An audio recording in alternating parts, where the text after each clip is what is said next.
Hey guys, fired up about today's call because it is a lot of who I am. Um, since a young kid, I just wanted to be free. Freedom, baby. America, greatest country in the world. Nothing like it. Happened to be born here.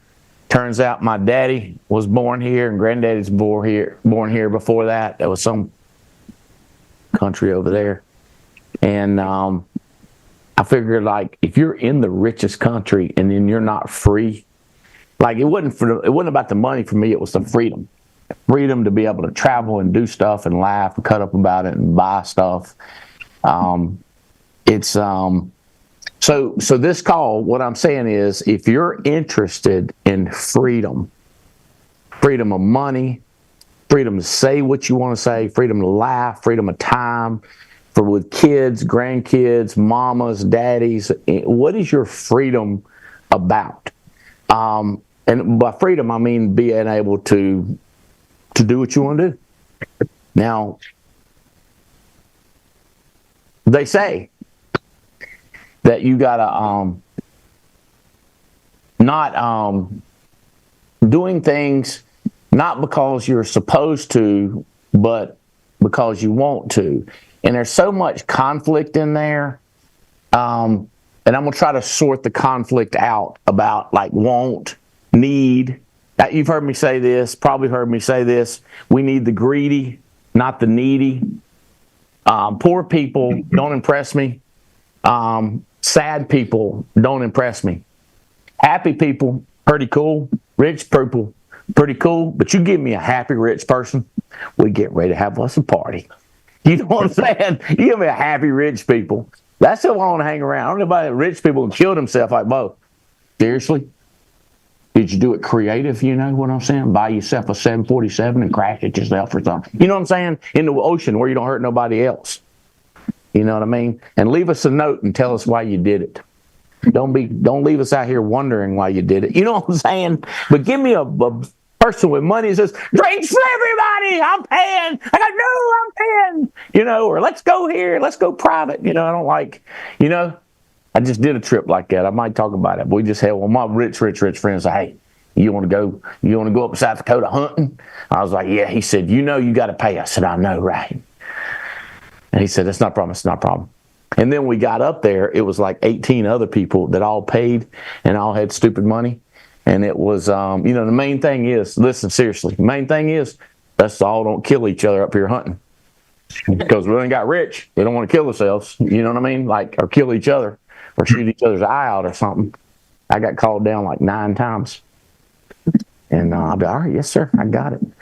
All right, so let's get into this. How to be free in America using the Alliance. I've got 3 guests on here that they're different processes, and we'll kind of talk about that. But, you know, the position I'm in as far as freedom and then the position these guys are in or how they're moving up. And I want to try to distill it down for you so that it's not a mystery to anybody how it works, how you create the kind of freedom they've created. So if my team, I'm thinking I'll be able to see them if you pop them up on the screen. I've got Jason Mathis, I got Alex Abian, and Jared Duchette. I think maybe Jared and Rachel. Yay, Jared and Rachel. Okay, so what's up, boys and girls? What's up, Andy? Freedom in America, it's a new day. Amen. Today, November 6th? Yeah. November 6th, baby. All kinds of stuff happening in America. Freedom. Building something that'll last, building something you can sell, building something that has a residual income. I believe you 3 set the 3 entities, Rachel and Jared being in one entity, of course Alex and Jenny being in one, and Jason and Olga in one entity. But I like give Abian and Mathis, Jason, a chance to talk without their wives, because their wives will dominate, and I want to give them a chance to highlight. I know Rachel, she always lets Jared do his thing. So congratulations on all your success. Jared, you're probably the one that's kind of moving, the most to try to catch up with these guys. And then Jason a little bit further along, and then Abian a lot farther along as far as businesses. Like when I say further along, like the more ability to walk away, go to Africa for a month, go to Italy for a month, go around the world in 30 days on private jet with TCS, company that'd be glad to do that for you, $155,000 a person, everything taken care of, private jet, private food, doctors traveling with you, National Geographic geologists and those animal people always explaining everything that you're going to. Yeah, baby. So Alex being more likely to do something like that just because he's got that power to walk away. And because you can go away for a day, that's one thing, a week's another thing, 2 weeks, 3 weeks, 4 weeks. You start talking about being gone for a month or something like that, and your money keeps coming in, or like the same amount of money comes in when you're not there. Now, some people go like, that because that means you're not important. That's the idea, is you to become not important, then you're pretty important. You see what I'm saying? When you don't matter and the money still comes in, when you have to be there to make the money, you are super important. As a matter of fact, without you, you got nothing. So if right now your income is totally dependent on you, think about how fragile that is. Like you can't walk away, something happens to you. Hopefully you got good disability insurance, good life insurance. You die, at least your family will be taken care of. But you can't walk away and have money coming in. So, all right, y'all good with this? Avion, congratulations. I've got all kinds of tricky contests I'm running. All these enlisted sales, enlisted recruiting. My favorite one might be the force of nature. Who's a force of nature? Because you're making stuff happen, not reporting to me what happened. I don't need a weather reporter, as I need a God. I need a God to turn the water into wine, to separate the sea and create a cloud and come in and blow stuff up. You know what I mean? Somebody that make something, will it to happen. That's what we're looking for. So the force of nature is more like that. Don't get me wrong, the recruiting gets it started because you got to go wide to go deep to build a business. All right, so let's do this. Rachel and Jared, tell them a little bit about high level, where you're from, y'all made good money, and your decision to get in the alliance. And kids, tell me about the kids. Rachel and Jared Doucette, originally from New Hampshire. About 3 years ago, we moved down to Orlando. Prior to doing this, I had a welding construction company where, like you're talking about, like I was the company. Couldn't sell it. If I didn't go to work, I didn't get paid. But I was doing that for about 5 years. Never made less than six figures a year. Had a great life by most people's standards, but I knew it really wasn't what we wanted long term. So you had a truck, welding machine. Yep. Travel. Yep. What's the most you ever grossed? 173. All right, so my man's got a good job. Good job, good sales. 170. Call him netting 100. Call him netting 125 after expenses. Who knows? Is that about right? Net. What's your expenses was? Yeah, so that was about right, around 120 net. Gas and a hotel, right? Gas, hotel, and supplies. Yeah. Yeah. And so, great job. Great job. Take off whenever he wants to. Go in late if he wants to. Take off early for a birthday. Anything he wants to do. And his money stops. Yeah. The second he stops, not bad life. Wife did you have good life insurance? I don't even know, did you have good life insurance, disability insurance? Yeah, we had good life insurance, house on a lake, nice boat. We had a good blue collar, white picket fence life, But like you said, I could take about 2 weeks off, and that was about it. And then I had to go back to work. I would be kicking them out the door like, no, we need more money, we need more toys. But we were never home enough to play with them all. And our kids, we have two boys, Carter and Oliver, who were just, I think, 1 and 2 really when he started. Jared's been welding since out of high school. And I was working 2 jobs. So we were really never home to enjoy this lifestyle that we thought was the American dream. We had no freedom, even though we thought we did. It was on the weekends. Yeah. Rachel, I've read so many books, and I've heard ladies talk, psychologists talk, and they talk about a lot of times, not every, because there's exceptions to every rule, right? Like, but that a lot of times the ladies are more emotional, like squiggly lines, like everything ties in, like he's traveling to Indiana to do some welding. He's thinking, I'm traveling to Indiana to do welding, and she's thinking birthday party. And he's like, I'm going to be back in time for the birthday party. But she's like, but you need to be here planning. Rachel, you know what I'm saying? Yeah, It's always been a little bit of a roller coaster, but Jared and I, we met in high school, so we kind of right from the beginning set those boundaries where if he's off welding, I'm taking care of the family stuff and he's taking care of the financial stuff. So he's always been really good at being that main supporter for our family. Okay. Well, don't admit nothing. But I've been doing this for 30 some years, and I see different people, and here's what I see a lot of times from a spouse. It's either the husband or the wife. Usually it's the wife. If it's statistics, if you line the couples up, 100 couples, like 70, 80% of the time it's going to be the wife says, I want you to be home more, and I really would like you to make a lot more money. The best of both worlds, right? That's what I want. Both of them. I want it all, and I want it now. I want you home, and I want making money. And the guy's like, I want to be home, but I want money, and you want money. So we both agree on that part. And I want to be home, but I want a brand new guitar. I want a brand new kitchen. I want a brand new gun. Kids need shoes, private school. You want to balance. Which one you want? So and I have seen it many times with a lady who's real ambitious, and the guy's like, single wide trailer, big widescreen TV, big hot tub, hot and cold running water. One toilet inside. We're in good shape. I love you so much. And the woman's like, sure would like to travel, like to have more money. So it's just how it works. Now, if both of people on the same page, and if you can just get on a page occasionally on the same page, but that's a big conflict if one person is like, I gotta have you every minute, because it's hard to deal to an accountant when you're cleaning a baby's butt. It's hard to deal with your attorneys when you're sweeping the floor or taking the trash out. Don't get me wrong, it can be done, but it's just a challenge how to do everything at once. All of us, let's say this, you see 4 picture screens. Every one of us have 168 hours a week. The only thing you could say is, if your spouse is helping you, maybe it's 2x. Maybe it's 2 times 168. If it's one business entity and they're working together. Right now, my wife, I'm not sure where Jenny is and Olga is, my wife is in Florida working on projects.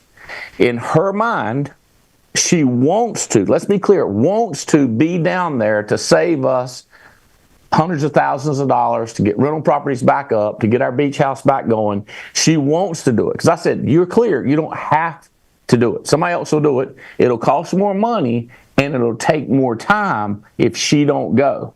I said, I'm willing to take more money and take more time. And she said, nope, I feel responsible. I'm going to do it. It's her choice to do that. So we both got 168 this week. Her in Florida, me here, working on different projects and communicating on strategy on where we're going to move the pawns, where we're going to move the rook, where we're going to move the queen, how we're going to build our business going forward.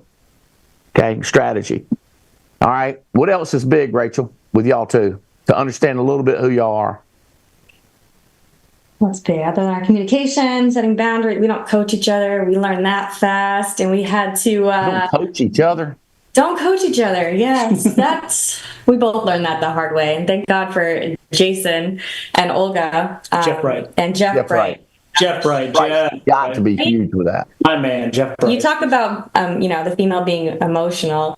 And when we first started here at the Alliance, it was tough because Jared had been used to running his own company, right? Like he was a one-man pony, like a one-trick pony. He was doing everything.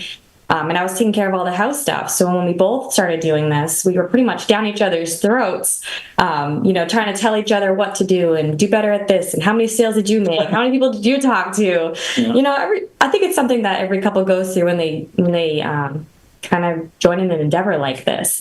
And if it wasn't for Jeff Bright telling us to kind of knock it off. Yeah, pretty much knock it off. Like, stop it.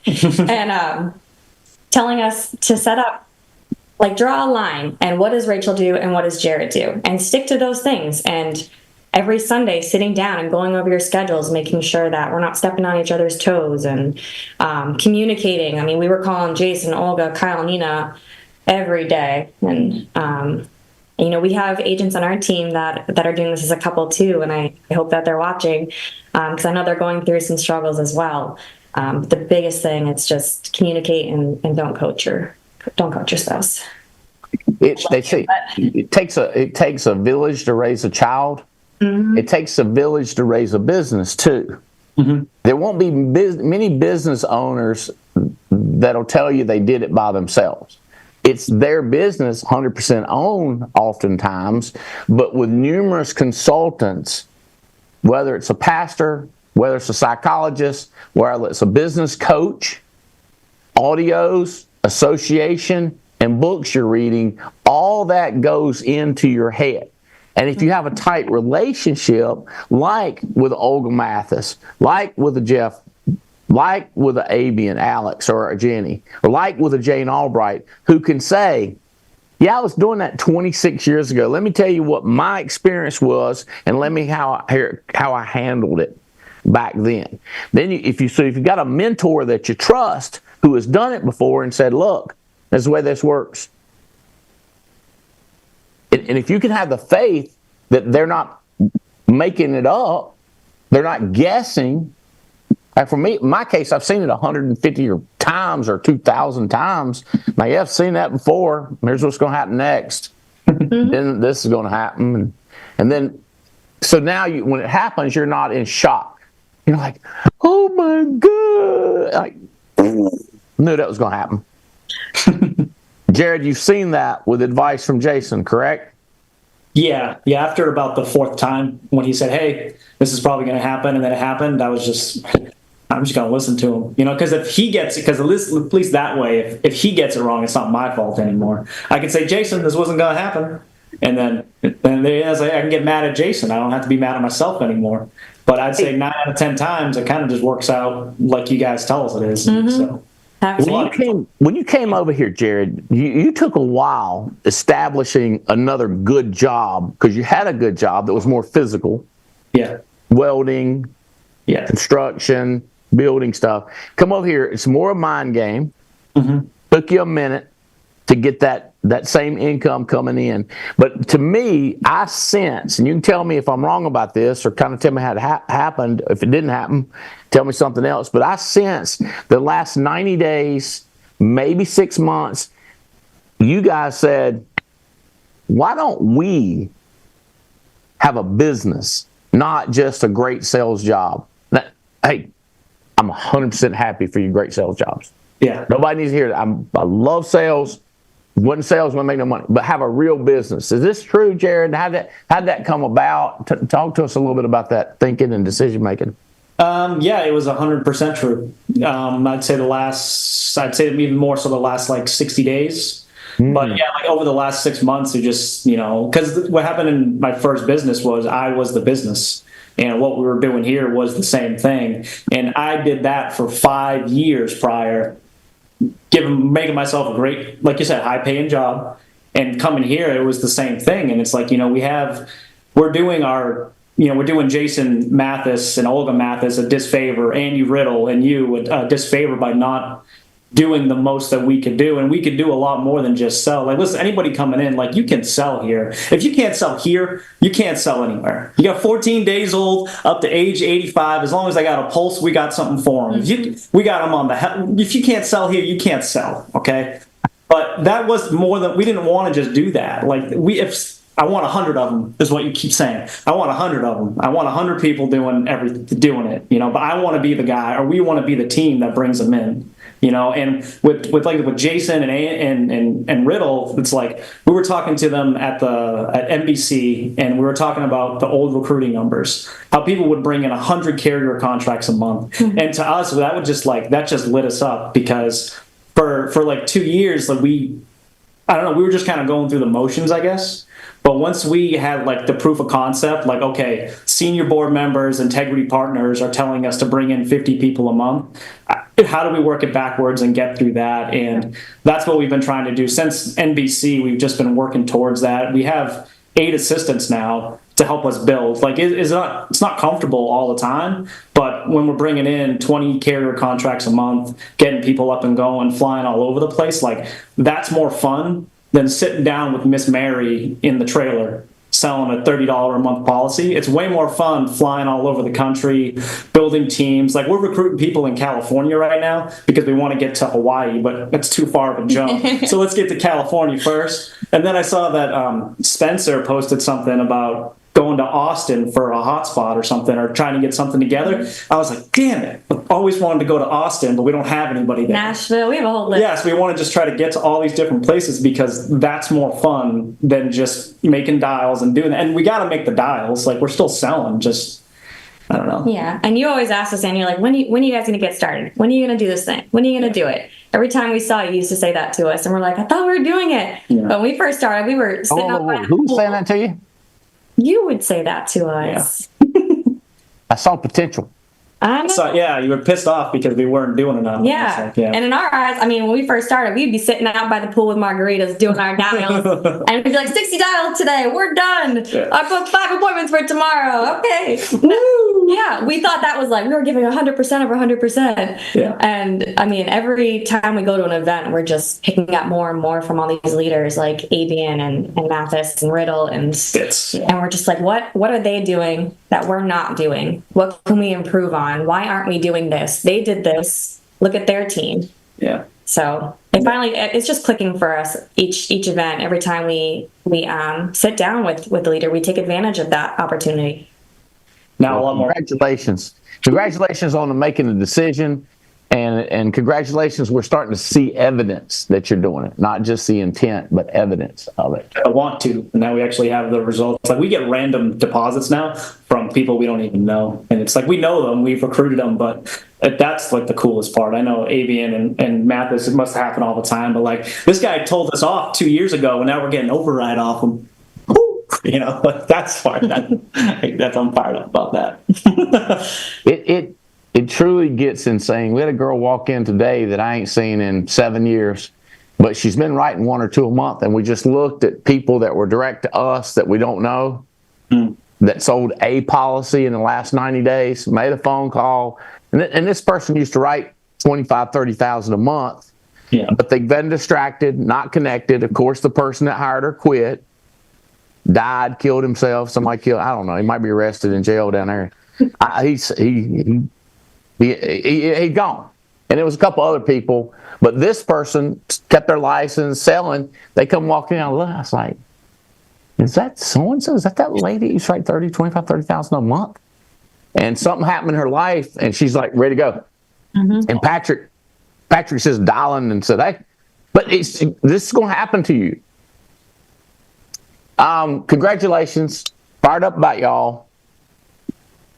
Staying on top of that water spout, staying in the zone, staying focused, because every time you make a decision like this, somebody gonna die, get cancer, have a stroke, cat gonna die, somebody gonna run over a dog by accident. I didn't mean to do it, I was back.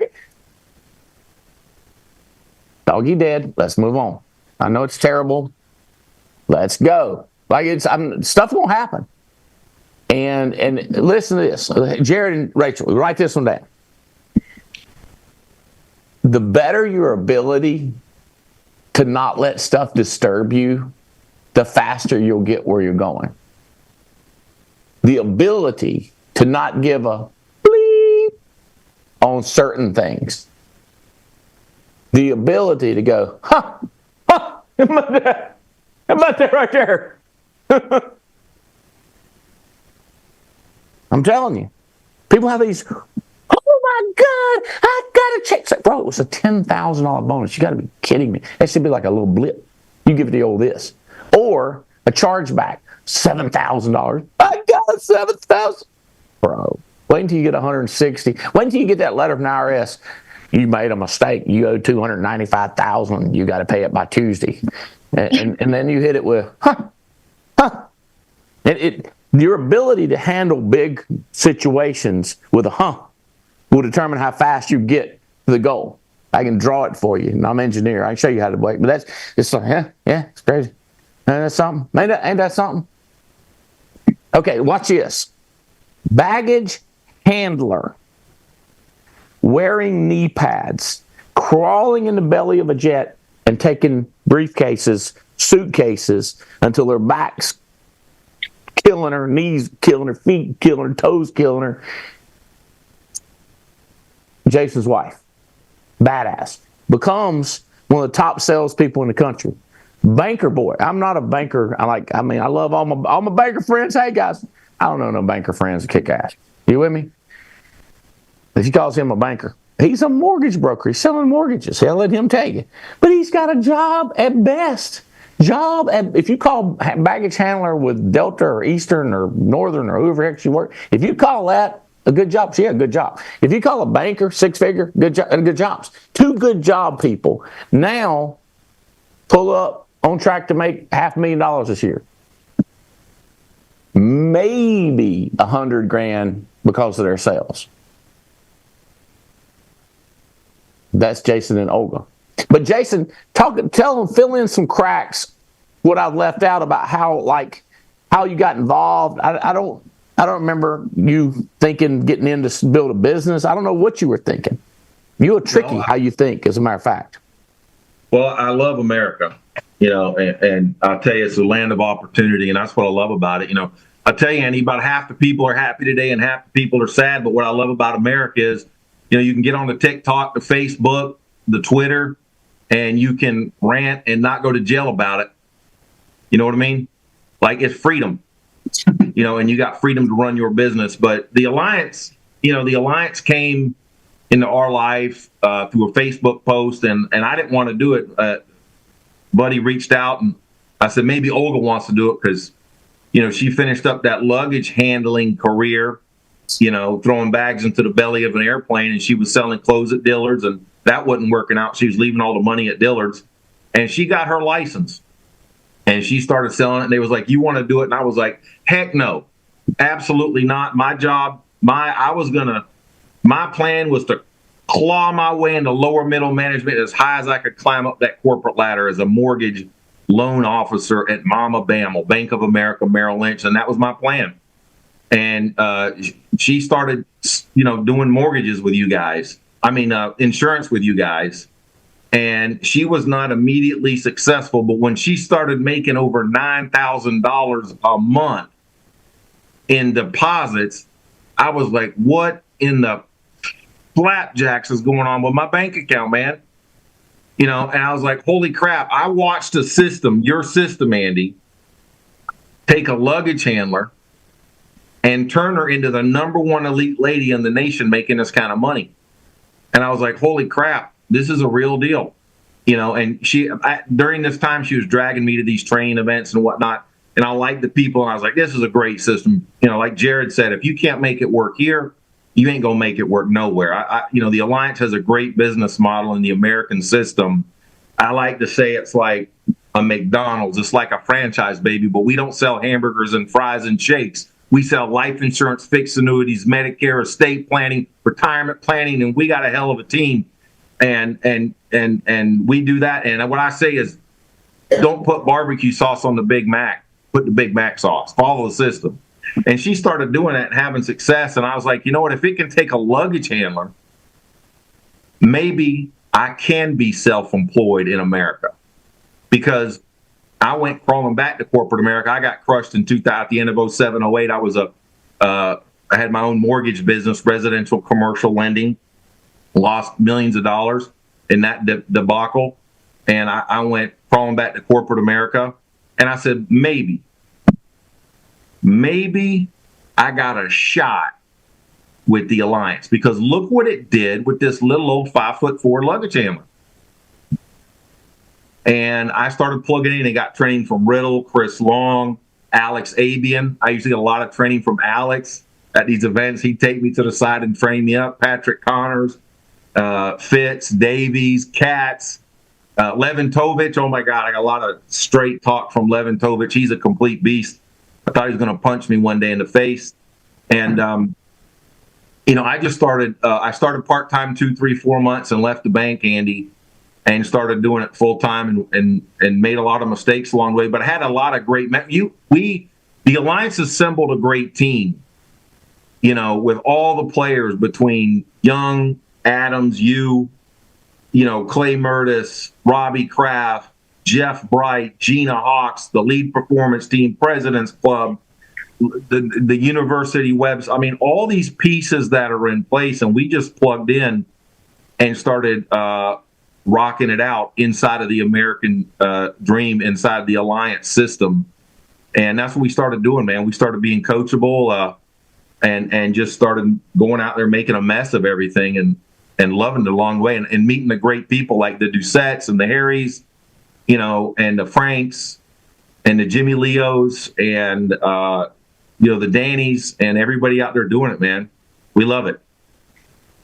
I remember you being a little bold too, wanting to know the secrets. Oh, yeah. I want to know all the secrets. You came up here for like 3 days out of your life.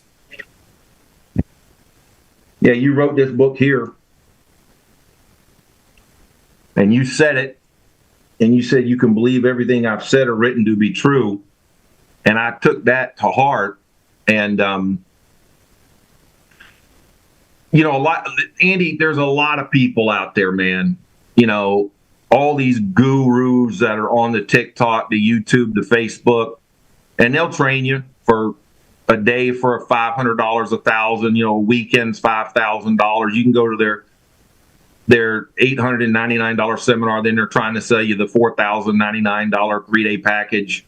And you say in this book, you've trained a lot of great people like Andy Riddle and Katz and Abian, Connors and Fitz and Davies and Levin Tovich. And you said, I'll do it for free.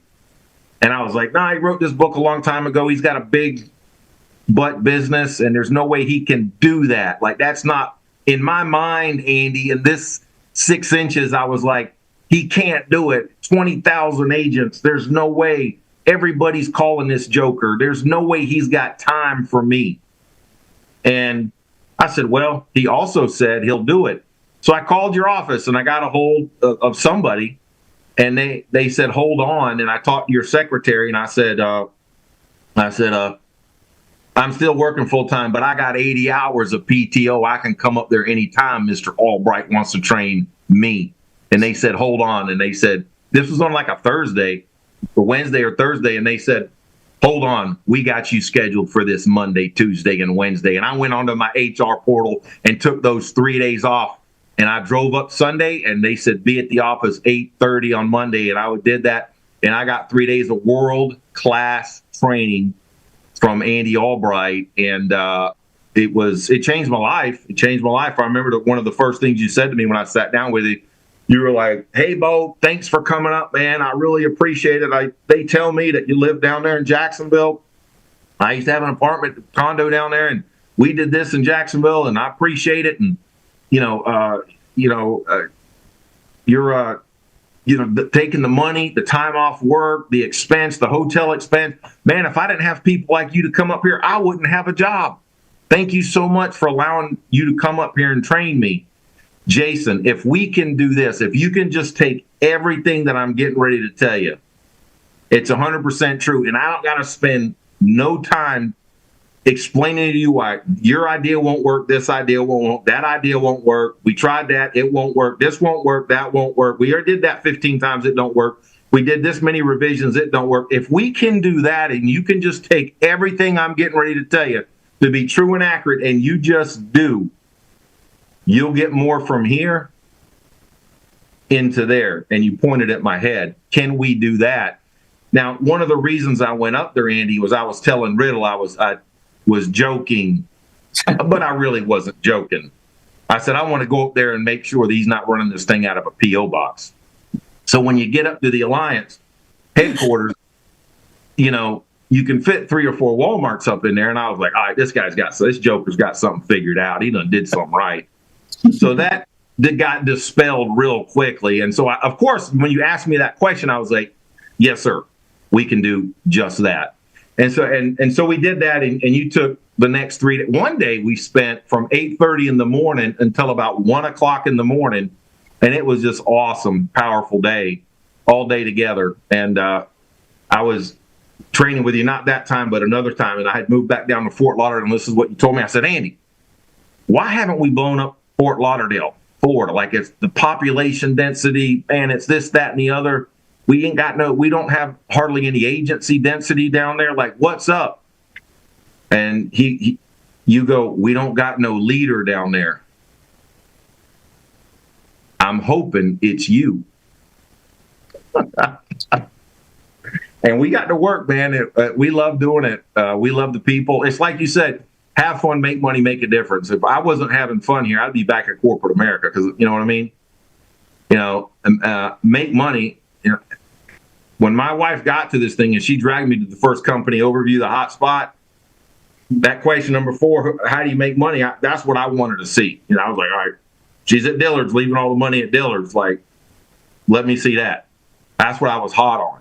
But make a difference is awesome, but I like making the money too. So,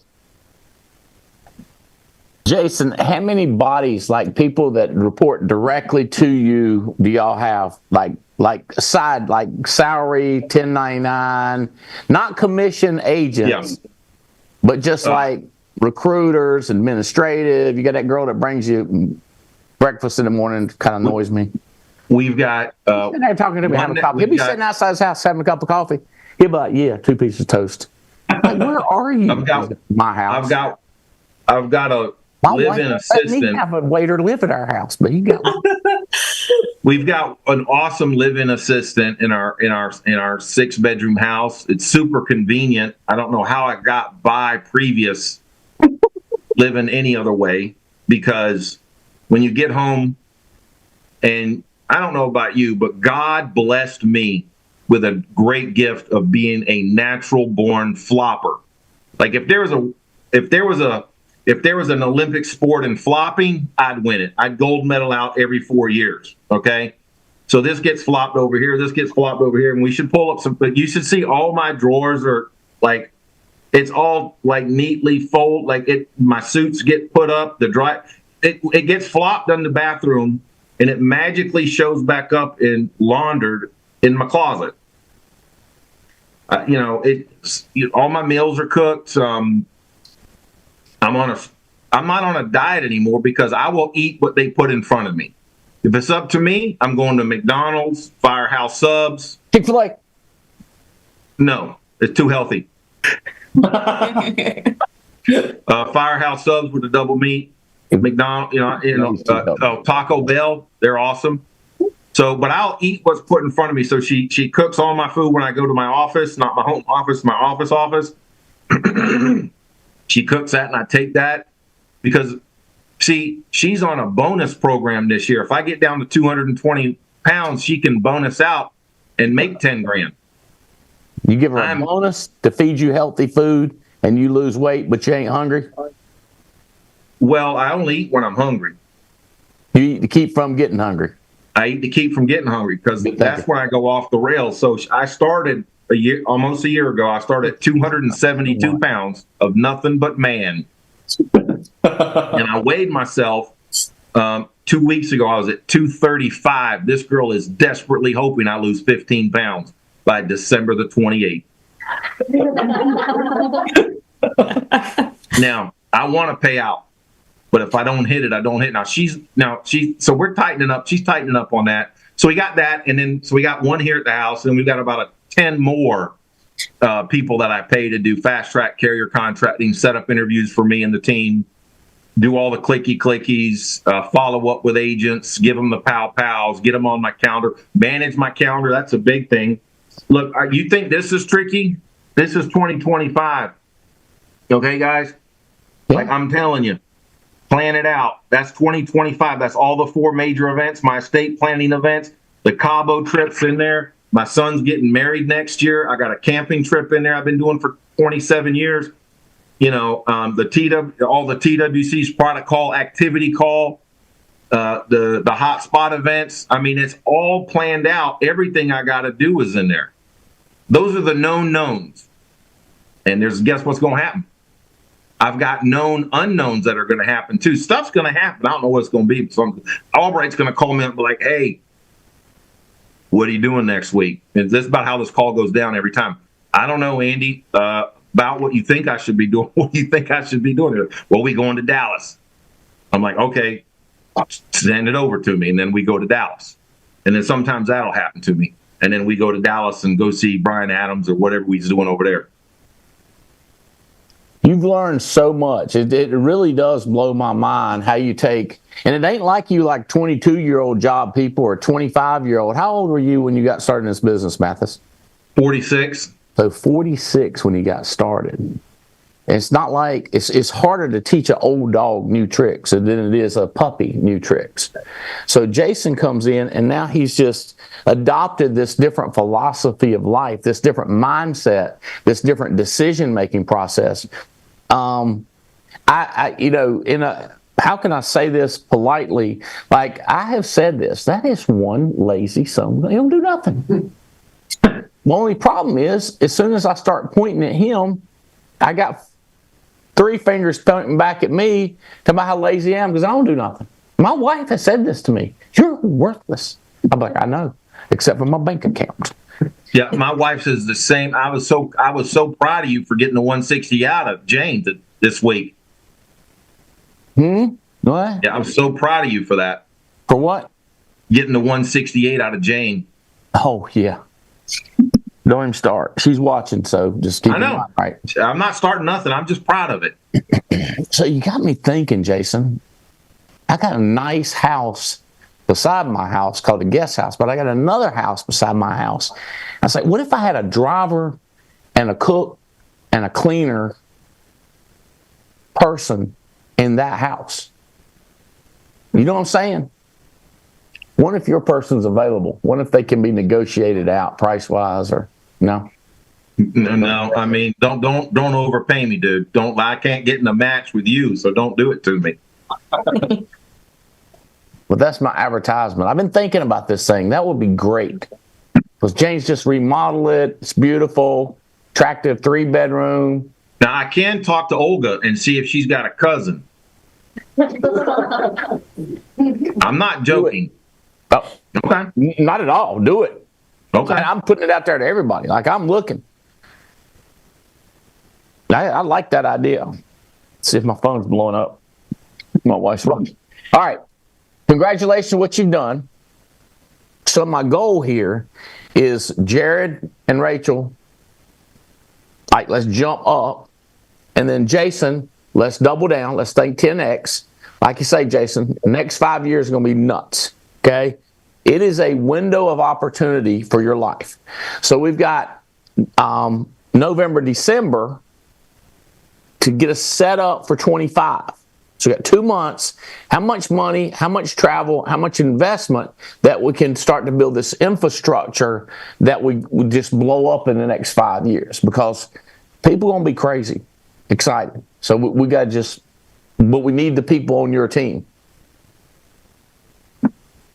10-4? 10-4. I love America, man. What? So I'm thinking about this. Oh, my phone's it's lighting up. Here we go. It's coming in. Can't wait to read them. All right. So December 9th through the 12th, getting close to Christmas, getting close to Thanksgiving, but I'm thinking one of those in the office training for some select people, Jason. So thinking who, Erica Gold came up, and Olivia and some other folks have done that. But let's think about that. December 9, 10, 11, 12, look in there. All right. So Alex Abian. So me and Abian go back over 30 years, way before insurance. One of the first phone calls I made when I said, hey, I've legit found something that the authorities are not going to shut down. The SEC, FTC, and worst of all, the ATF. Let me tell you something. Alcohol, tobacco, and firearm people, cray. They're government employees, and they packing. And if they show up, hightail it, baby. You get out. Get the puck out of here. You know what I mean? Like the goalie. Keep the puck out, just go. You with me? I said, David, I got something. Nobody's going to say nothing to us. It's just going to be up to us to do it. He's like, where, when, I'm on the way. And now he's created a massive residual income company. One of his one of his big organizations, Mike and Noel Leventovich, and you're like, what did it cost you to get them, and what would you pay to get them, and how much money have you made, and how much money have you got to get 5 more organizations? Let me show you all this. This is kind of what it looks like. I doubt you guys will be able to see it on this big screen, but my people in my audience will. Let's see if it could. Oh yeah, it does. Look. All right. So this is how much money. So you think if you had, count them, 1, 2, 3, 4, 5, 6, 7, 8. What if you had 8 Domino's, 8 Hardee's, 8 Ruth Chris, 8 Chick-fil-A's? This is Jason's organization and how much he makes off of the first Domino's that he established, the second Domino's, the third Domino's. Now here's what's crazy. Watch this. If you slide this, look how many Domino's my man has set up. And they're making money every month. And this is, let's say it's August, September, October. So this shows 3 graphs. This is how much he made September, October, and how much he's made so far in November. So all the way over here, look, that leg, that's a big business, right? Woohoo! Let's go all the way over here. But look at this business right here. Well, this business made $460, then $291. September, $460, October, $2, and then it's already made $60 this month. That franchise. And then there's another franchise. Look at that one. That one's making $57, $57, and $55 a month. Well, that's no good. Actually, got $55 just deposited. And then he like, I don't even know who them people are. I didn't talk to them in 2 months, 3 months. So all these are different franchises set up. You ain't never seen a compensation system laid out that with a company either. Because the concept is, how many residual incomes can you build? See this one right here, where he makes the most, is the least likely to go away. So not only is it worth more, it's worth more. It's kind of crazy because people go like, yeah, it makes a lot more money, so it's naturally worth more. But it's worth more because it won't go away, because it gets bigger. It's kind of like when I first did a koi pond. Y'all know the pretty fish? And I was going to build a koi pond. The guy said, the bigger your pond, more likely the fish will live. Then build a big pond. So the bigger the business, the more likely it lives. Build a big business. By the way, this business right here could be in the same city as this business. So while you're building this business, you're building that business. And ideally, each city, you're building 4 franchises. 4 in Austin, Jared. 4 in Dallas. 4 in San Fran. 4 in Seattle. You don't want to go up there and just work one leg. You want to work 4. So this is a franchise concept. Day one, 24 years ago, this is what I thought. I was like, I did it with an Excel spreadsheet. It didn't look as cool as this. But it was blocks. But I could understand the spreads and the margins. So I do this for everybody automatically through the ARC, or we do, so that you know what each franchise is worth that you put together. So what I'm telling you is, I'll pull this up for Abian and show him what his biggest organization and what the value is, and then 3rd, 4th, and 5th. But talk about Alex, go back years when we said hello, and me and you had this concept in our mind before we joined this company. We sure did, man. Thanks, Andy, for having me on. Look, that call you gave me, we were in the Amway business together, and that's how we had met each other. We were cross-line to a mutual upline, and we'd been on different leadership trips and stuff with you and Jane, and really got to know you guys after we hit the Ruby level with you. And so when you call me about something that we're going to do, I was all in. I mean, you could have said we were selling Mary Kay. You could have said we were selling Fuller brushes. I didn't care what it was. I knew that you'd figured out how to make money. And I felt blessed that you called me, and so you already had credibility with me. It's like, okay, what are we going to do? And you said insurance. I go, awesome.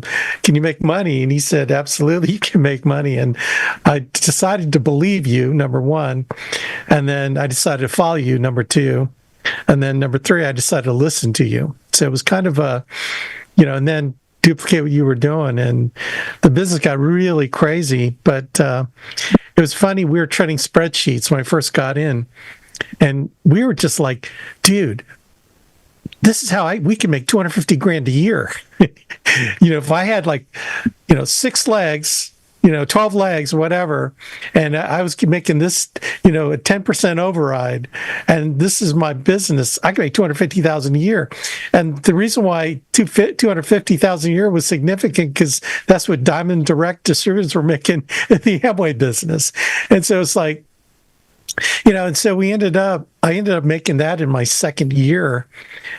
And then my business doubled, my income doubled and doubled. It was crazy. And, it was all from that phone call, dude. Did you double? That's from your residual income doubled. Yeah, because, I was selling, and I think my second year I was like number 4, number 5 in the alliance in sales. But I was not in this thing to build a sales career. I was in it to build the residual income. So through Patrick and Suzanne Connors and Mike and Noel Leventovich, my 2 largest legs, over the years, the past 20 plus years, I've made 8 figures of residuals, of overrides on them. And then all my with legs. Let's do the math on it for my non-mathematical people. 6 figures will be 100,000. 7 figures, million. 8 figures, a million with another 0. You with me? Yeah. Like you start making the 8 figures, it's a different program. I just want to make sure you understand what I'm saying. Like we're talking, he's made millions and millions and millions of residual. Right. Right. And your concept of making money while you're making money totally resonated with me from jump, from day one. And I wanted to get to that where I was not dependent on my own income. And what's crazy, dude, is you never know what the future choices you will need to make. I thank you, dude. I thank God that we're able to put the business in place before we needed residual income to rely on, like when Ginny was diagnosed with cancer and all these different things that have happened in our lives where the money was still coming in. COVID. What's crazy about COVID is like we're all freaking out like, oh no, what's going to happen? Our business grew during COVID. So that's what it kind of solidified in me, that our business is impervious if we build it correctly, finding the right people. And you found me. I found Mike and Noel and Patrick and Suzanne Connors, and we're still here. And you and I have seen people come and go, come and go, come and go. But man, dude, I'd walk miles over broken glass to find a Mike and Noel. And you found me. I haven't gone anywhere. And I don't want to go anywhere. I am not going to go anywhere. Mike and Noel, Patrick, these are solid relationships. And more than anything, it's relationships of people that we love and care about. And what a concept. You create solid relationships of people that you love and care for, and they're sticking with you. And oh, by the way, you've helped them build a big business so that you're earning an override. We always say this, dude, when you make a friendship, you create a direct ship, a diamond ship, what we call a glow ship. Patrick and I called it a glow ship. When they get the glow bonus, it's that quality relationship. Like, at the end of your life, do you want your family to bring in all the trophies you won, like your income rings and all these trophies for recruiting? No, man, you want the people you love and care about at your bedside. You want the people that you love and care about. And this business allows you to create lifelong friendships of people you love and care about, and you build a business with, and you help their families grow. I can't emphasize that enough. When people look at this purely as a income play, well, I just need to make this money so I can. It's like, dude, have you ever thought about building a business where you're not dependent on the income, but you're helping people make money, helping people get free from their jobs, helping people become mothers and fathers to their children, where they're really giving their kids the time. And oh, by the way, you get compensated for helping people get free from the job, free from the man. I can't think of a better business model where you can love and care for people and all of a sudden you get compensated. Just like what you've done for me and Jenny. You and Jane have done for me and Jenny all these years, and how grateful we are to you. It's like, how do I thank you? Grow. I will grow. That's how I thank you for making a difference in my life. And then, I'm finding people, man, that I'm making a difference for, and I fired up because I got some, dude. I just want to burst out and tell you about them, but we're going to let their business explode. I think I got a guy who'll be in RM qualification by NatCon outside of Patrick and Mike, right? These are, you always said, dude, I think you need another $250,000 leg. I go, bro, we are in agreement. And so, recruiting and building. Who is it, Fabian? Who is the guy? Pablo Troncoso. Who? Pablo Troncoso in Maryland. Pablo? I'm just looking at Pablo here. So y'all can see an idea of this, right? So this is his 10th organization. So you over here, you look, obviously this one's slightly bigger than number 10. Okay? But just let me kind of do the math with you. So I know it's emotional. Go like, that's so much smaller. So that 10th organization is $300 a month.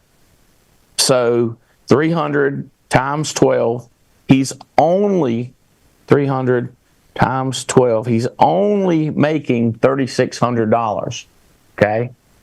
So the question is, how much money would have to be sitting over there for him to make $3,600? It's just easy, divided by 0.03%. It would take $120,000 just sitting there, paying you 3% interest. So if you had $120,000 in the bank, you're not going to get $3,600. You would have to put in an annuity or find an investment that pays 3%. It'd have to be $120,000. So that 10th leg. So if you just said every leg's worth $120,000 times 10, then he's got a $1.2 million business to sell. That's if every leg was tiny like number 10. But because number 1 is so much bigger, looks like about 100 times bigger, then you go, what's the value of leg 1? What's the value of 2, 3, 4, and then what's the value combined? You understand the value concept is what's the money worth? Like if instead of having a person, how much money would you have to replace Pablo? You'd have to have $120,000 in the bank. Or in other words, if I said, hey, Avian, I'll give you $120,000 for Pablo, he should be like, hell no. You get all your money back in 1 year. Right. Does that make sense? It kind of don't make sense. It's kind of weird, but that's the concept of how it works. It's weird, but if you can understand it, now you understand why you travel, why you run ads to recruit, why you finance some leads, why I stay up till 1 o'clock in the morning with you, Mathis, all day. Like you got to have a reason to put that kind of money, because you don't want to be stupid. Like you're stupid, wasting all that money. And I go, mathematically, he's not stupid. Mathematically, he's smart for him to work and build that organization. So this concept, now watch this. If you had an organization like Pablo, he could get run over by a train. He could marry a rich woman. He could inherit $12 million. He could inherit $2 million. And he might like, I'm not working anymore. Business goes away. On the other hand, if he gets a business like this first one, that not only has that person got 300 people selling, so if the main person dies, let's say the husband's doing all the work and he dies, business continues going because they don't need him. They know what they're doing. Plus, you got the wife. So you got a husband-wife team. So both of them go away. Well, the business gets inherited by the children, because that's the way we do it, inherited by children, but they've not run a business. It's not going to let up because there's 300 different people selling. Oh, by the way, he's got a secretary, he's got a recruiter, he's got a chief operating officer, he's got somebody that does accounting. So what good is he anymore? No good. Except for what? To expand the business. to hire more staff, to train more staff, to make it more solid. So the more solid the business, it's worth more money. So it grows bigger, makes more money, and more solid. So my job to sell people on having a solid, higher productive business benefits me. The last thing I want to do is tell something that draws down his income or makes his business not solid. So I'm constantly teaching, talking how to make his business more solid. Then as I go down to this business, and you got Leventovich, I'm doing the same thing. And then you go down to Joe Dukes, and then I'm same thing. Then I'm doing Jake and Veray, the same thing. So the more solid organizations inside of that organization is perpetual income. So it becomes worth 2x, 5x, 10x, 20x, 30x. It's worth so much more. And then I'm working on a second organization. And then so like Riddle is a massive organization. Andy Riddle, he hired some people that quit and cried and whatever that got me to Jason and Olga. And so if Andy went away, you still got Jason and Olga's business. Except for Riddle's got multiple businesses, multiple franchises that continue to run. It's a what do you call it? It's a spiritual, it's a you can't touch it. It's a concept to have money coming in. It's a physical business, but it's a concept to understand the value. A lot of people, they don't put value on something, and it's their concept of it is like, it's not worth it. Okay. Your prerogative. That'd be like I've got a house here, and I've got a house here, and I've got a house here, and I got a house. I don't own this one, but I own these two. Well, let's say that house is on the market for $400,000, but for me, it's worth $500 because it connects my house. If I could buy that one, now I own 3 in a row on the ocean. You see the idea? It's just a concept. This house still worth, I don't know, 200, 250, 300. This guy wants 400. I pay 400. Nobody else in the world will, because I understand this connects my business. This connects my 2 properties. Now I got 3 lots on the ocean front. Now my 3, let's say they were worth 300, 300, 300, and then this guy wants 400. I pay 400 for him, so I got 3, 4, 3, 600 plus 400. I got $1 million. But now I put it on the market as one property, and it's worth $2 million. You see how it's I don't know if you call it spiritual or concept. You can't touch it, but it's having the intelligence to understand the power. So when we're building this business with the Alliance, is what I'm trying to do is get the concept into people's head. Like, do you understand how this works? Like, it's terrible. Like, how about this concept? I don't know. We got a house at the beach. It's 4-car garage on the ocean. And we got a $275,000 car and a $48,000 Jeep and a $20,000 Moki. So I tell my maintenance guy, I don't even tell him, I go, hey, you ought to tell him to move our stuff. So Jane tells Jeff to move them to the pink house, which is what our rental properties, which has 6-car garage, a rental property. So he takes the 3 cars and he puts them over there, right? So then Celine comes, I think that's the name of that flooding hurricane. Helene.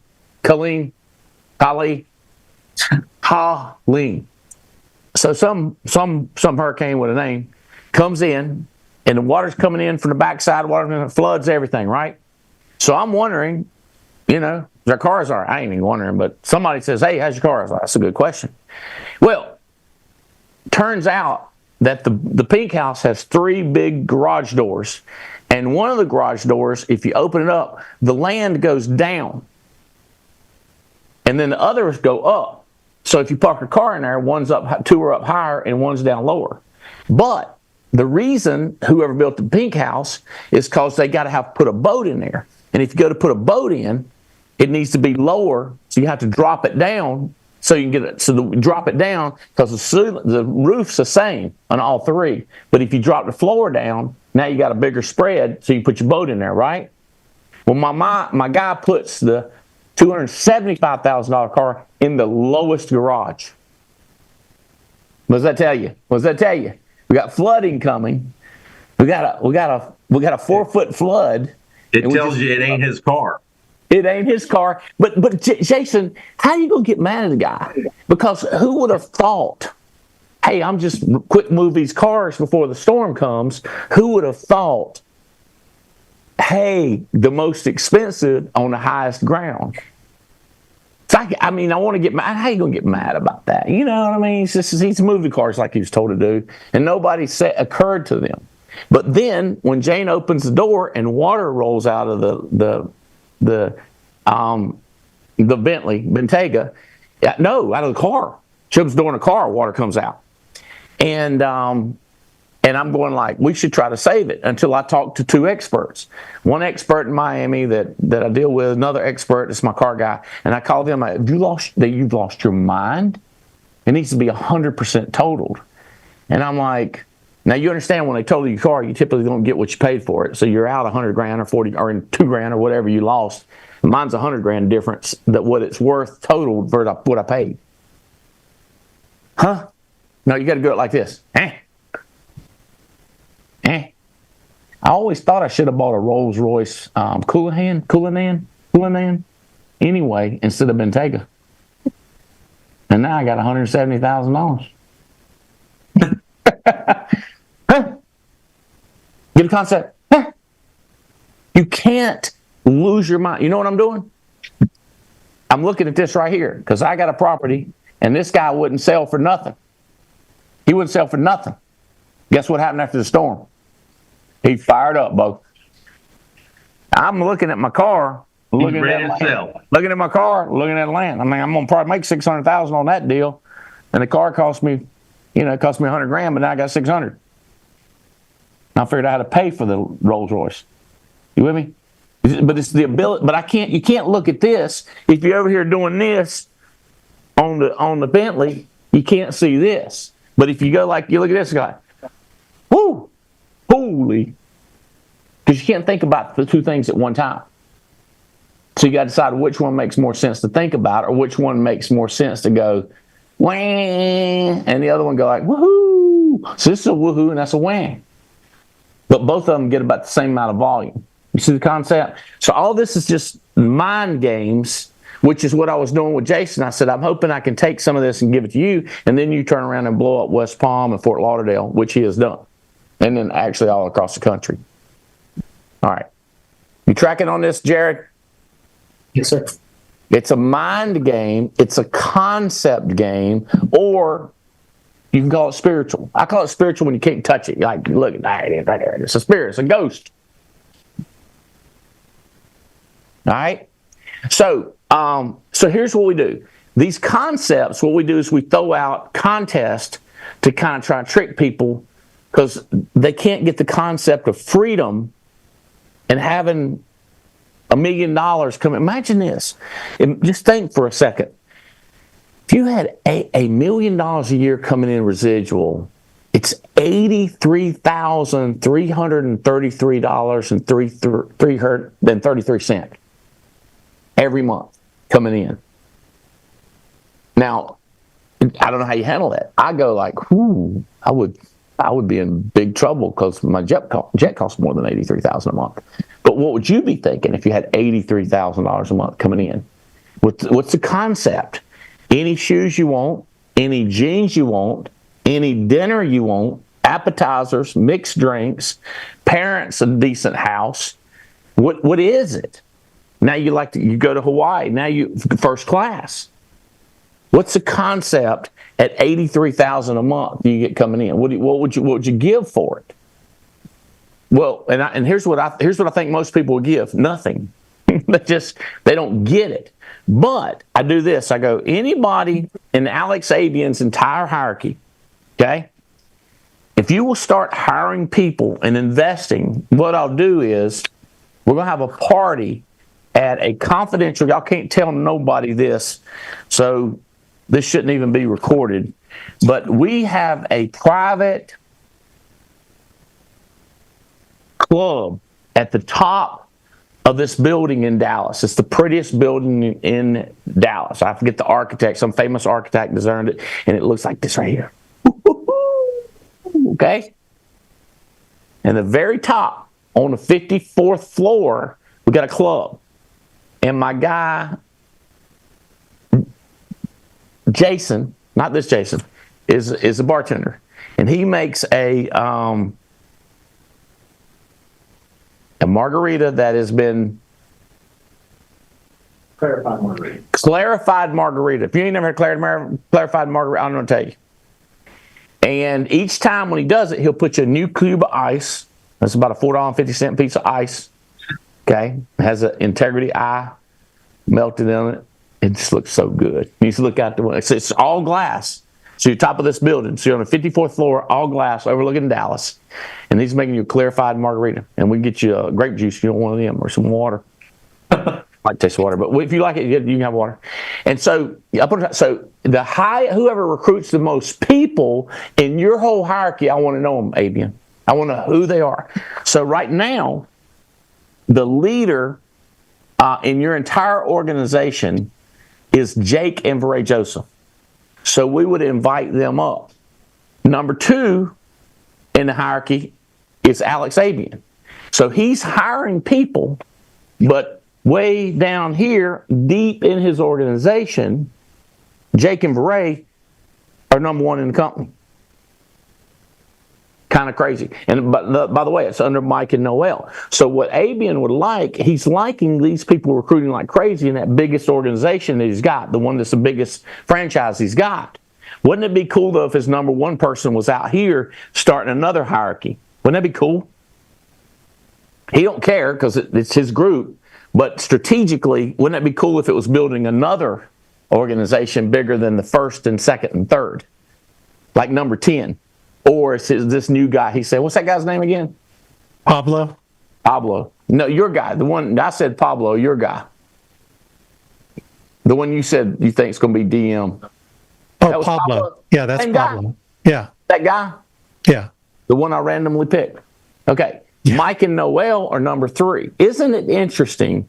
The 2 biggest people in the hierarchy, Abian is spending more money to get more people, trying harder, working harder, and then Mike and Noel leading it. So his top 3, Jake and Veray, Mike and Noel, and himself.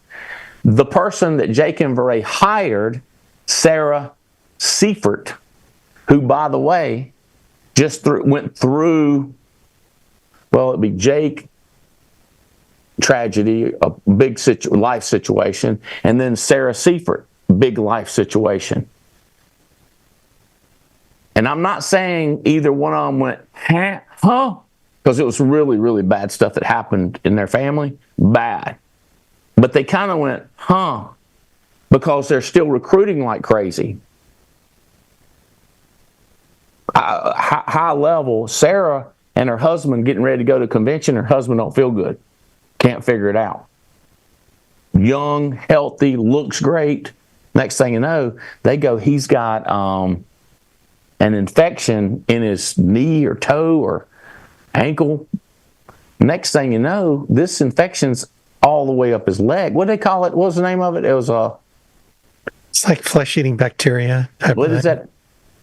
Like a lot of people die from that. But if you pump blood into, like if you get shot or if you're in a car wreck, they have to pump blood into you because sepsis kill you. So sepsis is coming in, and dadgummit, they end up, Sarah, they had to take, boom, got to take it off from here down. Right before convention. It's just psycho. Kids, like everybody's got, and I'm not going to get into everybody's situation, but that's just like, oh my God. Leading the country, or leading the Abian team in recruiting and putting in more people, and leading it in sales. Ain't it crazy how the ones that are leading in sales are also the ones leading in recruiting? I'm focused on recruiting. Yeah, you're not on a leaderboard for selling. You're not on a leaderboard for recruiting. So a lot of times that are focused on the business, they're leading in selling and recruiting. And then the people that are focused on their problems are not leading in nothing. They're not leading on the recruiting side, not leading on recruiting. So what I'm trying to do is identify them. So Jared and Rachel, I'm looking in your hierarchy, and I'm going like, there's one. And the best way I can do it is run a contest and see who steps up. So James and Pamela Alara, Bruce Cleek, how you say that, Abe? C-L-E-E-K? Yeah, Cleek. and Chris Nelson. And so you go down this, who's doing and it's also how many who's selling the most. So we got sales, and with the contest, you're number one. Now the crazy thing is, Mike and Noel, because they've got a big hierarchy, they get to have a contest too. So Mike and Noel's team, and so my franchises, I took my top 5 biggest franchise. Alex is my biggest franchise. My second or third biggest franchise is the guy he hired. So I give them all a free trip up to this club, have dinner, party, have a good time, but I want to identify them. Right? So if you're a football coach, you want to find where's the best quarterbacks in the country, where's the best cornerbacks, where's the best offensive line. You got to find them. So what I'm doing is trying to find who's the best. So with Mike and Noel, the number one in their company is Jake and Veray. So Jake and Veray have won the contest, so they don't win the contest over here. So the contest drops down to Abian. So Abian, you're invited because Jake and Veray in your hierarchy already won over here under Mike and Noel.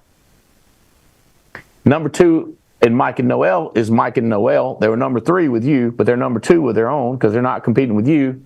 And then you got Chris Nelson, Aaron Walker, Ray Millsap, Robert Schultz, Alfonso Thomas. So you start finding people. So I'm basically looking in these franchises of mine. This is Abian's, but I'm looking in these franchises, trying to find somebody down in each one of them that's interested in owning a business and having that freedom. And then I can coach them and I can help Abian. I can throw a discount at them. I can throw a free ticket. Anything I can do to help that franchise grow bigger. My top biggest franchises. Okay, so that's 2 of them. Then I've got Riddle. Riddle's number 1 in his whole hierarchy, Jared and Rachel. Leading the country in recruiting. Number 2 in Riddle's organization is Jason and Olga. Number 3, Josh Parker, down under Terry Edwards. John Beverly, the fly insurance guy. Sebastian Chambers, who's come and hang out with me with 4 days in December, first week in December. Fred and Kathy, I talked to Kathy. I was texting with Kathy yesterday. I missed her. Eva Lonnie. And Jimmy Leo, Jerry and Cassie Burbage, Erica Gold, and then Riddle, Little Body. So this is in that franchise, who in that franchise is trying to build franchises. Okay? All right, how about Fitzgerald? He's been my number 1 hierarchy in my whole company, my number 1 leg for years. Well, then Abian has passed him, and then Riddle's passed him. This month, guess what? Y'all know this? Fitz took back over. He was the number 1 hierarchy that I've ever started in the whole company in the month of October. And his number 1 recruiter is Guy Jean. How about that? So Guy, right now, Guy, you're invited up to this exclusive party, meet Brian Adams, meet the top executives integrity, hang out with Alex Aben, Fred Bender, Emma Doby, Elena Ibendobi, Teresa Anderson, Angela Dowdy. So, and then Fitzgerald also up in his top recruiters. And then the next one would be my son-in-law, Manley. So his number 1 recruiter right now in the whole hierarchy is Tom Murphy. So Tom Murphy's invited up to this part. It's just so we can put eyes on the leaders. Brandon Manley, number 2. Brandon, you're not invited up there, bro. Haley is not going to like that. We're on the gas recruiting. A lot of times the women have a whip. JT, Vinny, Patrick Henry, Caleb, Brittany Weinberg, your sister. That's his sister. She married Michael. Millie and Corey. So this is his hierarchy. So my top biggest. So then outside of that, I got about 27 other organizations or franchises, if you will. So I was like, out of all my other franchises, who's number 1? And my other ones, I'm leading this lady that just joined named Ann Tindong. Listen to this. She wrote $33,000 in production, and she's recruited 14 people direct to her. So she started 14 franchises.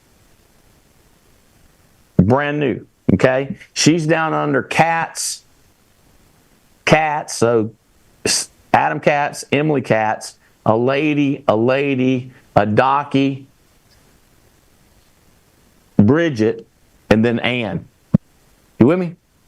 And now she's number one. So she could pass them on. And then Stephen and Holly Davies, outside of those five, Davies is one of them. Josh Foster, Mirable, I don't even know who that is. They're under Bridget. Bridget just started this year. And then Logan in my base. Good job, Logan, with 3 direct to you. Robert Averett, Bridget Eminem. I mentioned Bridget. So Bridget's in there, and the lady that Bridget hired. Isn't that crazy? So I'm just trying to do is figure out who they are and run a contest, and then I can say, all right, this person understands it, that other person understands it. All right.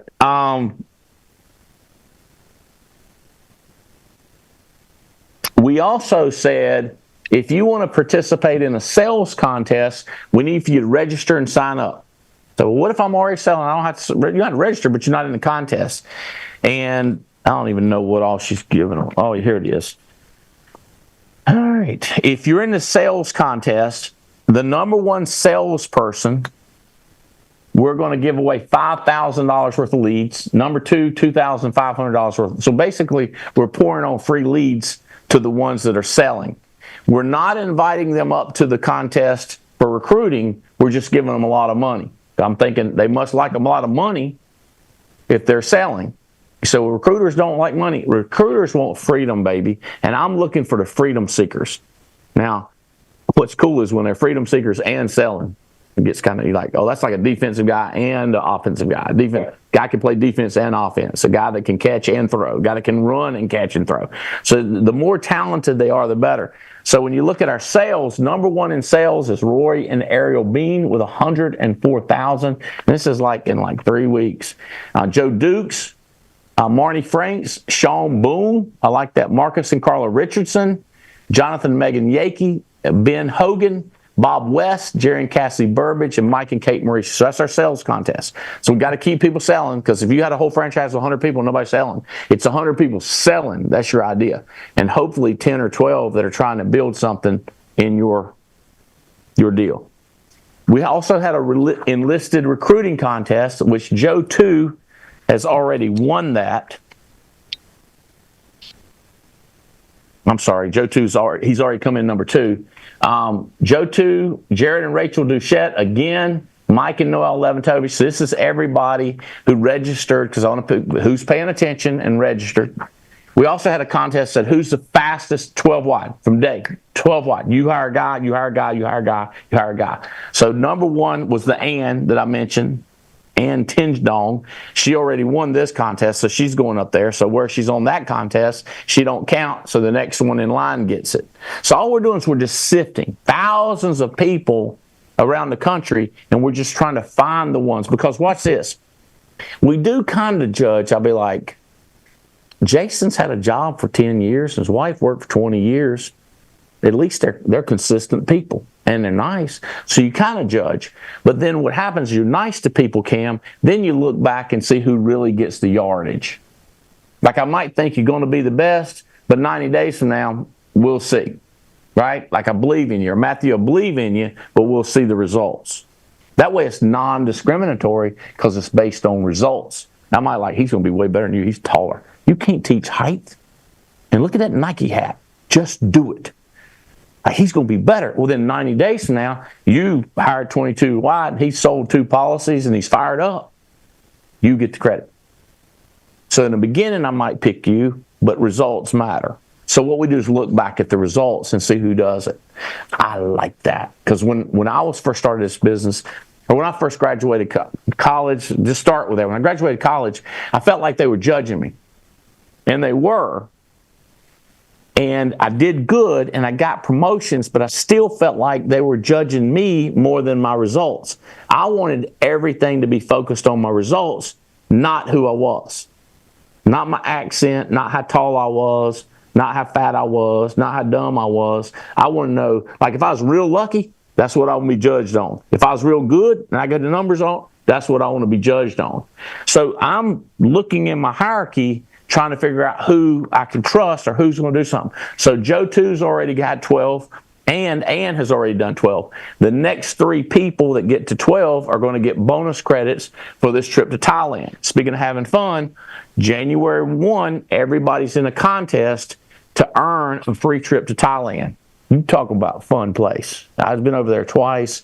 I got to laughing when they were playing the video because I remember the fun stuff we did when we were over there and messing around with these elephants and washing them, and it's just goofing off, having a good time, watching other people, and it's just food, just great. It's like the bar over there. It's like themed James Bond. It's like a secret tavern, and you go back in there, and the drinks and the people and the snacks and the appetizers and the those sliders. We had some sliders in there. We were like, I get some more sliders. So this contest to be to Thailand is another way to sift. But it's starting in January, and the people that are recruiting the most, we're giving bonus points to make sure they get there. See, it's kind of like not what you think. I'm not like giving it away. I'm really trying to give it to the people that we want to hang out with, the ones that are putting in the effort and get with. That's the ones you want to hang with. You don't want to hang with the people that are all talk and no action. Right? So these are the people. So Davies, Jake and Varey are real close to getting to 12. They need 2 more. Then 3 spots will be left out. Davies and Jared and Rachel, you need 3 more quick to get in that, or you can move up. You need 1 more now? Okay, this is not quite up to date. Abian, you're in there. Mike and Noel. So the same names keep popping up in these contests. And those are what you're looking for is that new name or new person that pops up. So make sure that you guys, Manley, Leventovich, that you make sure you know who's competing. Because when you think, well, if Joe too can get 12, if Ann can get 12, if Davies can get 12, if Jared Ray, then they think they can. At least that's the way it worked for me. I'm like, if you can do it, I can do it. It can't be that hard. Okay. Let's talk about how hard the concept of residual income, Jason, how hard was that to believe for you in the beginning? And how did it click to get it to understand the residual income? Because you ain't, Jason's like everybody else. He don't spend no money. He don't want to invest. Everybody wants a fire in the fireplace, and then they're willing to go chop wood. Once the fire starts coming in, I'll go chop some wood. Hardly anybody wants to get the axe, go chop the wood, bring it back, all this work to get fire. Most people want the fire. You show me the fire, I'll get some wood. And bro, so you had to go build something before you got the residual coming in, Jason. What clicked? Because there's a lot of people struggling with it. Like they wives, mama, daddy, it ain't worth it. It won't work. Oh, people frustrate me. I hire dum-dums, and I just don't want to hire no more dum-dums. Yeah, well, and what's crazy, I was in financial services for a long time for my career. It never occurred to me. It never was brought to my attention of how the insurance carriers pay. They'll give you a great job and you'll make 6 figures, 7 figures a year sitting in front of families, Andy, and our 40 carriers, hundreds of products, you learn the underwriting tool, and they'll pay you greatly for being able to pick a great product with a great family, and that's great. But they will also pay you this passive residual income if you help somebody, if you have a heart and you have the mental constitution to be able to help somebody get their franchise open up. So if you learn how hot to put the grill, how long to cook the fries, and you have a team that can help yourself and you learn to help others. One of the problems I had, Andy, here's a big deal. This is a big deal. When I came from corporate America, see, at corporate America, you got the power of the write-up. At corporate America, you got a big HR team that's going to fill your 12 franchises, go 12 franchises wide, right? When you come to the Alliance, it's a volunteer army. So when I deal with a lot of corporate people and a lot of military people, guess what happened? See, it's even worse in the military, because if you don't do what your boss says in the military, if they say stay on this line and don't move, you got to fire this gun. And if you move off that line, they can shoot you and kill you. And coming from corporate America, it's not that bad, right? But you don't have the power of the write-up, and they're not going to backfill your team. See, at corporate America, you can write people up. You didn't make enough dials today, I'm going to write you up. You didn't make enough sales last week, I'm going to write you up. And if you get enough write-ups, you get the axe, baby. Here, you got to have the mental power. You can't get too high. You can't get too low. You get a $7,000 chargeback. Whoop-de-doo, who cares? You just keep working. It's going to work itself out. So when I saw that, when I saw the carriers, how they pay, I was like, wait a minute, Andy, you mean to tell me that if I go out there and work with Rachel and Jared and I kind of warn them that a chargeback's going to come and teach them, and don't even really have to teach them. I just got to plug them into Jeff Bright, plug them into NAAU, and I got Alex Abian on them jokers too. Alex Abian has helped with Rachel and Jared. So has Jeff Bright. And if you can learn to do that and especially with these military people, see, they say it and then they think everybody's going to do it because that's how they are. But not in the civilian world, outside of corporate America, and we're a volunteer army. See, here, guess what, guys? You don't have to have your McDonald's open 7 days a week. It can be open 5 days a week or 3 days a week. You got 168 hours a week, but it don't got to be open 24/7. And learning how to deal with that, the more you do with that, Andy, and learn how to transfer that logic, that mindset, and how to deal with it, and you deal with it on your own. See, that's what Jeff Bright calls him. Jeff calls them coping skills. Coping skills, baby. Huh. Here's my coping skill. Huh.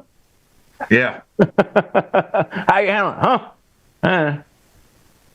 Yeah, when you get an agent and they say, I promise I'm going to show up. I'm going to do this. I'm going to get my ticket. I'm going to show up for the fast track and carry contract. I'm going to show up to get into class. And they don't do it. And you's all down in the face like Eeyore.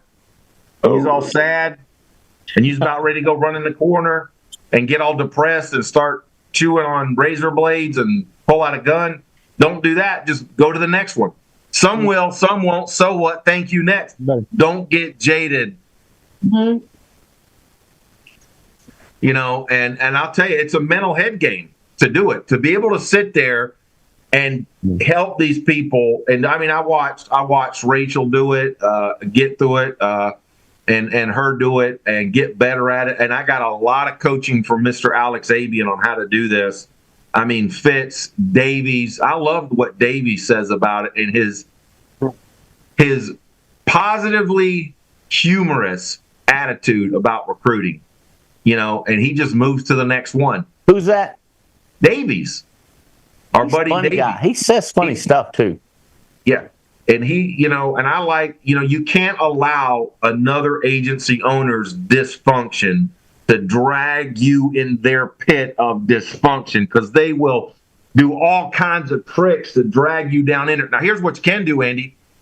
You can give a ladder in there, pull a ladder and say, hey, come do the hot spot tonight. Come to the rally point. Come to NBC. That's your way out of this pit of despair. This is the hope. Make more dials. I know you're full-time and you're only making 67 dials a week, and you swear that's full-time. This is what you do. Get on that ladder and start crawling up, and this is a helping hand. Do not crawl in the pit with them and wallow in it. You just got to keep working. That's good. Transfer mindset. Sometimes a bribe helps, Jason. Yeah, sometimes you can bribe. $400 bribe to a NACON. Let's say it again, Rachel. Talk to me, Rachel. Sometimes that bribe helps. That's how Jason got us. What do you mean? Tell me, like the contest? Is that what you're talking about? When we first talked with Jason, NatCon was coming up. It was, I think, 2021. And he said, if you come, I'll give you $400. Yeah. We said, oh, no, we don't want to do that. No. You could have taken the money and ran. Yeah, that was always the joke. We could have Cash money on the barrelhead, baby. But ironically, Abian was on stage talking, and it was the funniest thing I've ever heard him do, because we'd never met him before, and he goes on stage, and he starts talking in an Asian accent.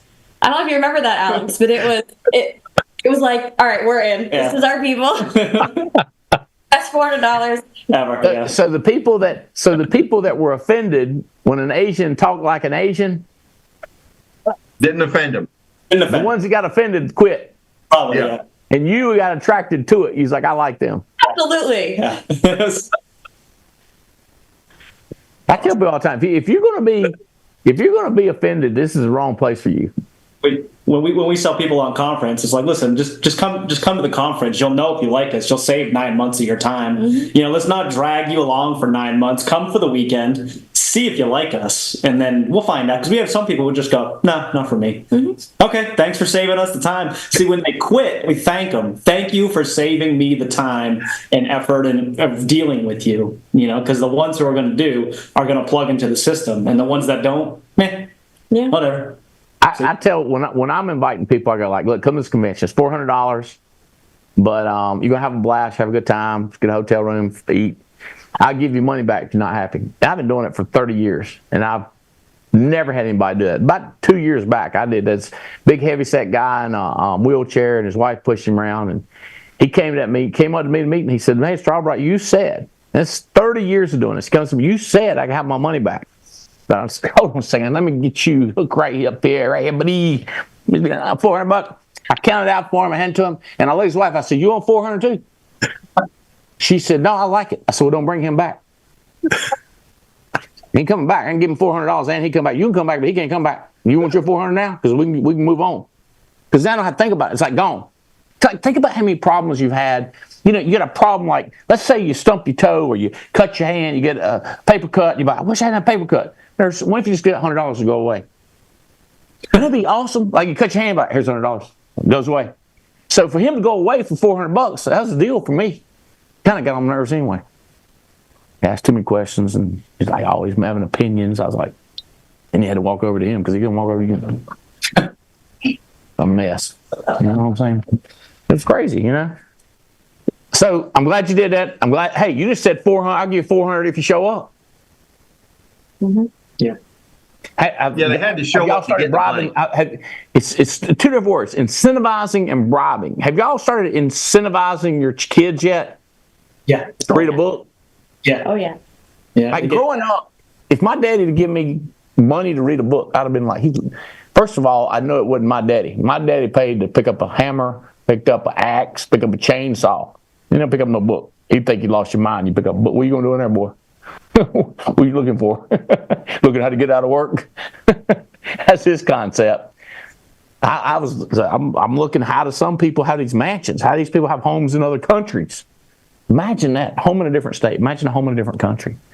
How does people do that? I want to figure out how they did that. Avian, what's wrong with you? Making fun of yourself? I don't know what you mean, Andy. It's so funny that you guys saw me do that. And locked you in. That's what got him. Yeah. That's right.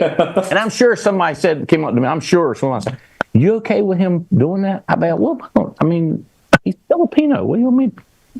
Don't really. like a Filipino. What are they doing? Yeah, Filipino doing Like you normally do, like a redneck from Ohio. Oh man, you're right. I've bribed a lot of people in so many ways, and that's the crazy thing, dude, about recruiting. You just find one good one, and it will pay for all the recruiting you've done that entire year. I mean, it's insane. The return on investment on finding one good person. That's why when you invest a ton on recruiting, you're going to get it back as long as you don't stop recruiting. You'll get it back in multiples. That's why it's insane when I see people, they quit recruiting. It's like, dude, what are you doing? Has Andy Albright ever quit recruiting? No. Have I stopped recruiting? No. You know, that should tell them something right there. So anyway. As an hour and a half went by. Holy cow. I bet I've said this a million times. There's 7 days a week, 24 hours a day, 168 hours. 7 days times 24. 7 times 4, 14, 14, 28. Put the 8 down here. Put a 2 up here. You with me? 7 times 2 is 14 plus 2 is 16. So 168 hours in a week. And then you start doing the math, you go like, where'd the day go? Where'd the week go? I ain't hired one person, not sold one policy, not read one book, not listened to one audio. What did you do? I got caught up on Yellowstone, cleaned the kitchen, took the trash out, remodeled, I redid the counter. What the heck? Okay, real quick. So looking at Abian's group, the number one, it's unfair because some of these people have been with us a long time, they trained, got more money. So what I said is, let's take all the people that was hired from January until the end of September this year, put them in a bucket and see who recruits the most. Okay?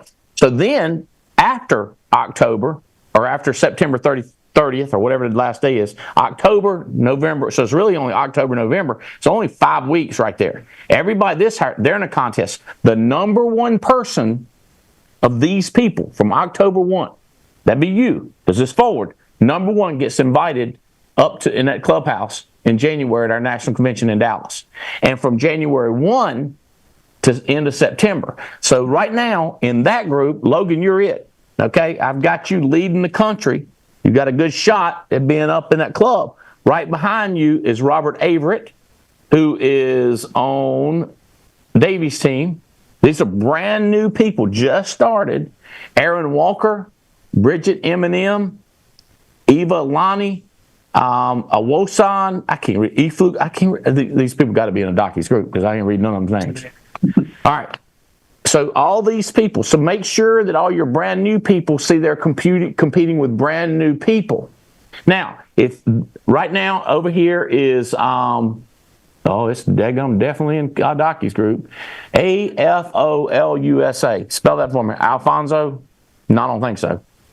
ADESAN, Adesanya, leading the country, brand new people, not surprising, under Bridget.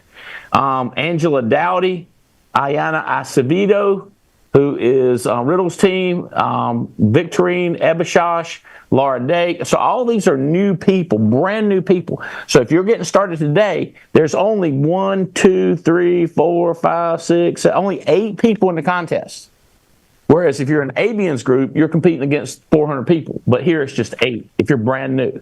So we're trying to identify this. Now the last one, and we got to go on because I'm overtime. We're having to charge overtime for this broadcast. It's called the force of nature.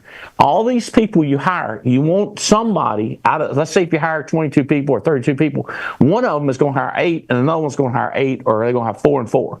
So you're dropping down layers. What I'm looking for is you to drop down 4 or more, and one of those people do 10,000 in sales.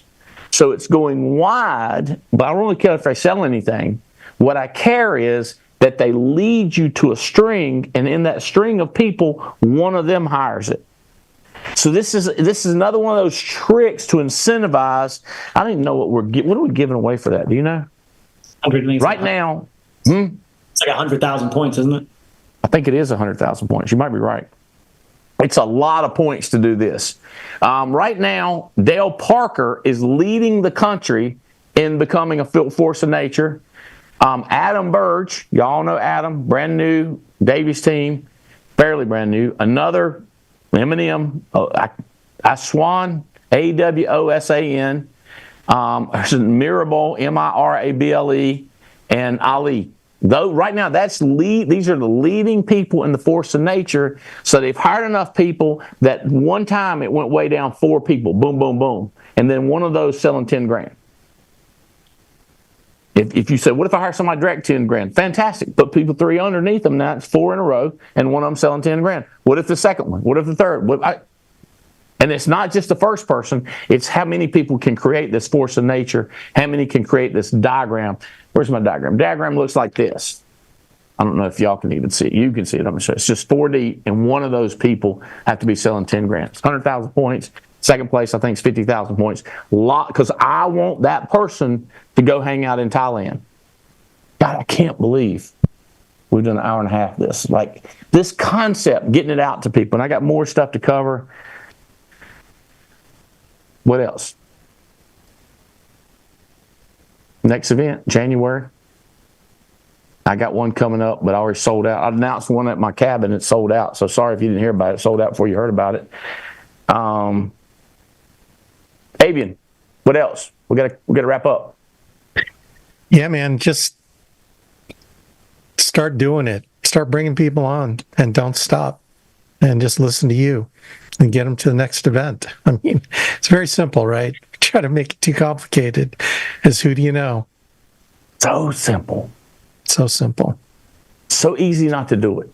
Right. Whole week went by. Real quick, Mathis, we'll leave them Be the with carnival barker, man. Get your elevator pitch down.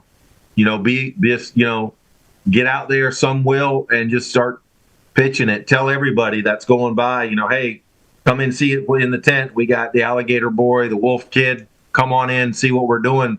A lot of people ain't going to want to do it, but if you don't yell it out in a positive, exciting way, nobody's going to want to come in and see Charlie Brown's wolf boy. You know what I mean? Start telling everybody what you're doing, and the ones that are interested will perk their ear up and talk to them, and some of them people will come in. They'll come to NBC. Get your people to NBC. Learn your recruiting script. Tell them the 4 things that they need to know, and then see if they're interested. If they are, great. If they aren't, great. And now you don't got to talk to them for right now. Circle back a week later and see if they got dropped in pay at their job or something. But, keep telling everybody what you're doing, and be that carnival barker. fish, bark, try, plant, axe, and find one.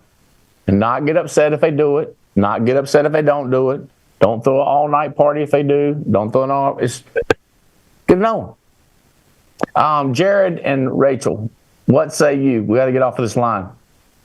So reading a book right now, Psychology of Money, and good quote that came up is the trick to when dealing with failure is arranging your financial life in a way that a bad investment here and a missed goal there doesn't wipe you out, and you can stay in the game long enough until the odds are in your favor. Mm-hmm. Stay doing it consistently long enough, because it's not going to work all the time. You just need it to work out a few times. Don't quit. Rachel? Don't quit. Get to the events. Find a coach or mentor like Jason, Alex, Fitz. It's a numbers game. But if you don't start now, when are you going to? You want to sit in final expense houses until you're 70? No, start growing a team. Let's go. Let's pick up these numbers. I want that freedom. Right. National convention coming up January 23, 24, 25. That weekend. Get tickets, get your room booked, get your flight booked, tell your upline you did it. Raise your hand. I did it. That way he knows. You're recruiting, I did it, and he knows. Looking at what you've done. That way you're not discriminated against because you're too tall or too short, too dark or too light skinned, got blue eyes, brown or green. We don't care. Those black and white, the numbers, the width, the depth. Tell me, you got a ticket. Here's my ticket. I like if people take a picture of the ticket. They just bought a ticket, send me a screenshot. Then they do the airport and send me a ticket out. I go, all right, got it. I see it. No bullshit. Just I got it. Check it off. Okay? The second week in December, think about that, 9th, 10th, 11th, right in there. Some people that want to come in and devote some time, a lot of hours, and let's get your mindset. A lot more of what we're talking about here. Not a lot different. Maybe a little bit harder. Might get some spit on you or something like that. But all right. Thank y'all so much. I hope this is helpful. Freedom, baby. It's a new day in America. We got a 5-year run like nobody's business. Now's the time to pour in as much cash, effort, book your flights for recruiting and building all those franchises around the country. And let's blow this thing up. Love you guys. Thanks for your help. You guys are great. Thanks, Andy. See you, Andy. See you guys.